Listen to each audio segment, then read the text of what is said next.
Колку Министерството е подготвено да се залага и применува и почитува европските вредности? По Министерството за животна средина и просторно планирање едно е од похармонизираните во однос на закони министерства во Република Македонија.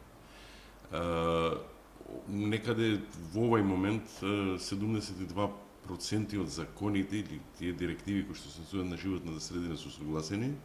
Во овој момент се работат едни закони кои што се поврзани од доменот на отпадот и третирањето и менеджирањето со отпадот, и тоа ќе подигне малку, ќе подигне тој процент, и од тој аспект немаме проблем.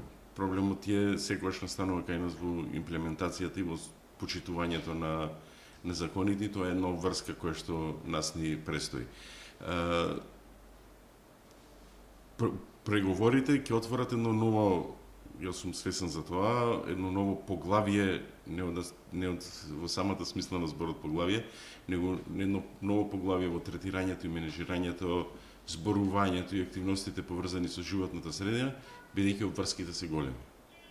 Стандардите се високи и тоа ќе биде едно од посериозните поглавја за решавање во процесот на преговори.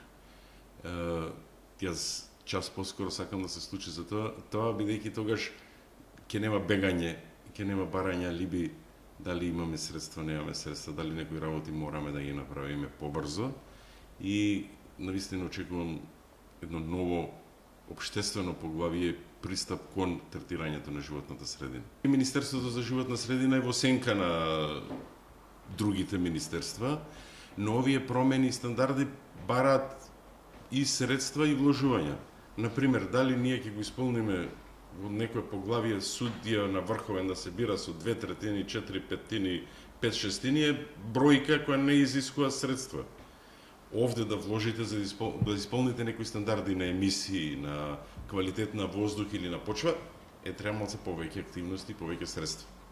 И тоа мислам дека ќе го искористи и мора да го искористиме сите како држава, но пред се Министерството за животна средина како носител на тие активности. Колку вие лично, како сте од позиција на заменик министер, се залагате за зелените иницијативи во нивна промоција, меѓутоа и во нивна конкретна пракса надвор од министерството? Па јас за зелените иницијативи и јавно сум зборувал и многу порано, и во 2013 година како кандидат за градоначалник на Скопје. Мислам дека тоа е една неминовност што мора да се случи.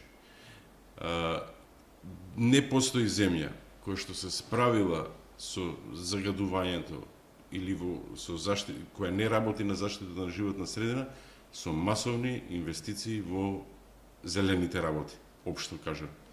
Не мора само да се зелени површини, туку и се она што е како зелена енергија, како нов начин на транспорт, третирањето на урбанизмот, градењето, секојдневниот, практично третирањето на отпадот, секојдневниот живот. И навистина ми беше предизвик да се она што сум читал, знаел, учил, сега да го надоградам и да се обидам да го ги убедиме другите, сите тоа да го правиме. Ме радува поддршката што имаме од меѓународните институции. Меѓународните и финансиски институции и други институции кои што помагаат во овој процес, навистина сакат да помогнат во делот на животната средина, бидејќи реков тоа е еден скап процес. Нашите активности каскаат, но се надевам дека ќе се изедначиме некаде покрај желбата, навистина ќе имаме и реална имплементација. Јас секојдневно се обидувам и да ги убедам некои градоначалници и колегите од владата да се даде приоритет на активностите и проектите поврзани со животната средина.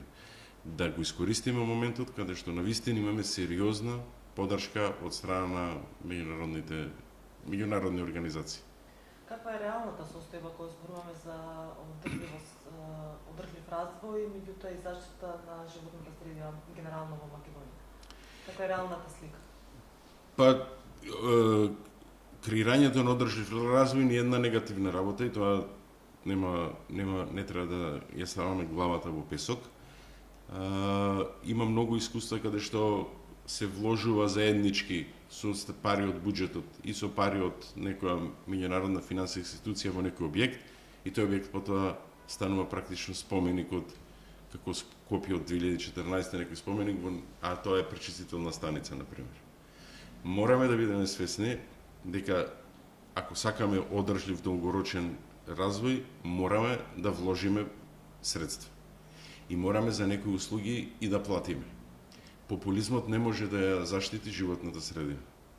Не можеме со нула плаќање за вода, за комунални такси, некој да го одржува од надвор од Вселената, ѓубрето, например. Не може отпадот да го третираме, ако не е тоа централизирано менеджирање согласно најдобрите пракси што постојат во момент.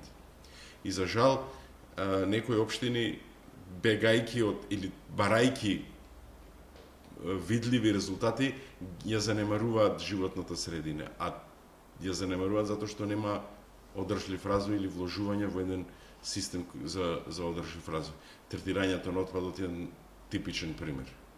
Ние се уште не можеме да се убедиме дека е подобро од отпадот да направиме фабрика што ќе произведува електрична енергија, отколку 8-7 диви депони да ја заразуваат почвата или да емитираат негативни емисии во воздухот.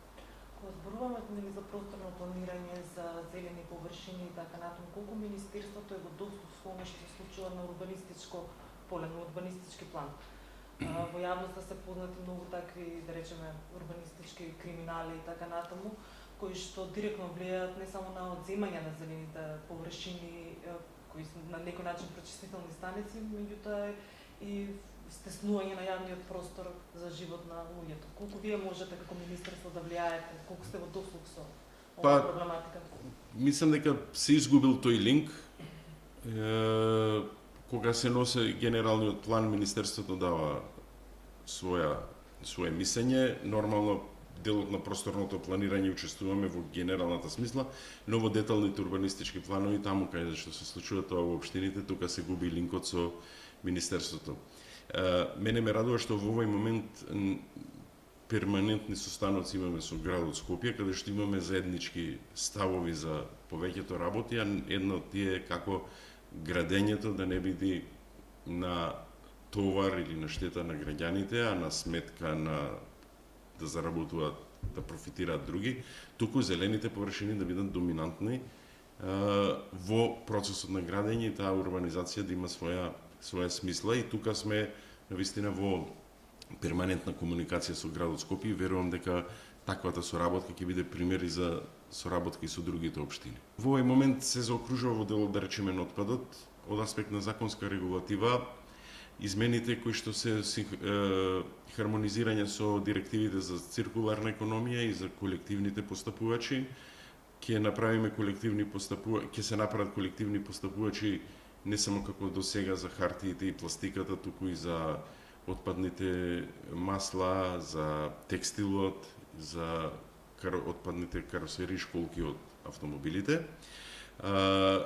Тој дел на законската регулатива ќе се ја стимулира циркуларната економија, практично отпадот да можеме да го вратиме пак во процес на производство, на стимулирање на рециклирањето и на користење уште еднаш, отколку пред тоа да биде мотото. Завршуваат плановите и со помош на ИПА средства и со швајцарска организација за менаџирање на регионите и практично ќе се поставена платформата и ќе се понуди на концесија менаџирањето и третирањето на отпадот во 8 плански региони. Во делот на природата имаме проекти, би ги издвоил делот кај што е на река Бргалница, тоа е исто со помош на Швајцарската агенција за развој и соработка. Имаме во Преспанскиот регион еден регионален проект Понт, тие се сите со десетици милиони евра проекти. Со помош на ЕУ средствата UNDP работиме на заштитените подрачја, каде што 25 проекти во општини заедно со невладини организации се финансирани за одредени активности кои што дали ќе заштити некоја пештера, дали ќе направи патека некоја за велосипед, нешто кои што се типични активности за заштита на природата. Значи природата, заштитеното подрачје не значи дека таму ќе ставиме зид, бодликава жица и ништо не напротив, туку ако можеме да платиме 5 евра на некој камен да видиме кај што седнал Наполеон пред милион години, можеме ние тука од некои убавини и да заработиме. Најголемото гнездо за штркови во Европа се наоѓа во Чешиново Блешево, да речеме, и тоа зошто да не го искористиме да го наплаќаме. Ако имаме птици кои што постојат само во пределот на реката Брегалница, од тоа исто да направиме бизнис. И тоа е една работа која што како синергија мора да ја прави Министерството заедно со општините. Тука ни помагаат, реков, и некои меѓународни организации. Мислам дека тоа ќе го искористиме. И во делот на загадувањето се надевам дека ќе влеземе во еден, сме при крај на објава на еден проект каде што ќе влеземе во процес на промената на затоплувањето во одредени институции, и тоа е една посериозна активност која што очекувам да има видливи резултати. Реков, во делот каде што соработуваме со општините, пред се во градот Скопје, во нивниот домен кај што е, но заеднички соработуваме и комуницираме. Ги спомнавте општините како и меѓународните организации, што е со домашните, односно граѓански здруженија кои се занимаваат со екологија и животна средина, каква е нивната соработка со Министерството? Па има неколку навистина сериозни здруженија кои што ни помагаат во целиот овој процес, кои што имаат многу знаење и ние не можеме без нивната соработка да обстоиме веќе. Мислам, без разлика кој следен ќе биде во влада, се направи на еден спој, една соработка со здруженијата на граѓани и владините и нема бегање веќе. Во интерресорската група за справување со загадувањето за прв пат поканивме две невладини организации да учествуваат во соработката. Редовни состаноци одржуваме со нив. Тие се иницијатори за повеќе активности, не притискаат, и она што е битно да го направиме еден баланс помеѓу економскиот развој и заштитата на животната средина. Нити екстремот лево, нити екстремот десно треба да ќе донесе резултат. Туку навистина треба да направиме еден баланс, бидејќи заради некои економски потреби нешто мораме да удриме по природата, условно кажано, но имаме задача ние како министерство да мониторираме дали ќе се врати дали тоа ќе се заштити потоа со нови инвестиции во зеленило, во некои други механизми. Тоа е нашата задача како министерство, да водиме политика во која што ќе се користат најдобрите пракси, најдобрите достапни техники кога се вложува нешто за економски развој, а од друга страна да мониторираме да не се загрозат некои видови, хабитати, водата, почвата и така натаму.